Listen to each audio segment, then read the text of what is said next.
सनक गइल बा हमरा बथना के पिल्ला सनक गइल बा डीजे अमित तिवारी हमरा बथना के पिल्ला सनक गइल बा सज सवर के चलल झर के सीना से अपना ओढ़नी उतार के सज सवर के चलल झर के सीना से अपना ओढ़नी उतार के देखि के माथा मोर सनक गइल बा ए छौड़ी तनी तो पे के चल ए छौड़ी तनी तो पे के चल हमरा बथना के पिल्ला सनक गइल बा ए छौड़ी तनी तो पे के चल हमरा गाँव के पिल्ला सनक गइल बा सज सवर के चलल झर के सीना से अपना ओढ़नी उतार के सज सवर के चलल झर के सीना से अपना ओढ़नी उतार के देखि के माथा मोर सनक गइल बा ए छौड़ी तनी तो पे के चल ए छौड़ी तनी तो पे के चल हमरा बथना के पिल्ला सनक गइल बा ए छौड़ी तनी तो पे के चल हमरा गाँव के पिल्ला सनक गइल बा सनक गइल बा अमित तिवारी अपहर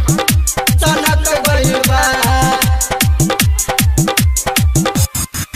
पेनी का बड़ा छोट दाँत काट तारुओट पेनी का बड़ा छोट दाँत काट तारू ओठ गोरी ढोरिया देखावेलू देखी बूढ़ो जवान कर चाहेला नवान काहे मन तरसावेलू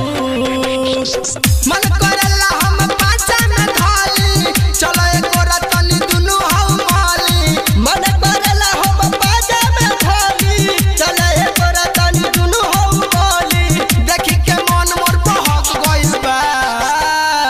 ए छौड़ी तनी तो पे के चल ए छौड़ी तनी तो पे के चल हमरा बथना के पिल्ला सनक गइल बा ए छौड़ी तनी तो पे के चल हमरा गाँव के पिल्ला सनक गइल बा सनक गइल बा अमित तिवारी अपहर सनक गइल बा अभी नन्हे बाऊ मोर लचकावेलू कमर अभी नन्हे बाऊ मोर लचकावेलू कमर बबी कोनो खिचला हवेलू रोज सपना में आके हम जालू तारा पके काहे मन तरसावेलू संगीत अर्जुन से रोज बतियालू मिलला रोज गद बेरा में चालू मोर हर दुलार से रोज बतियालू मिलला रोज गद बेरा में चालू भीतर से दिल मोर धड़क गइल बा ए छौड़ी तनी तो पे के चल ए छौड़ी तनी तो पे के चल हमरा बथना के पिल्ला सनक गइल बा ए छौड़ी तनी तो पे के चल हमरा गाँव के पिल्ला सनक गइल बा अरे का समझे तारा बुढ़ऊ अरे पिला न सनकल बा।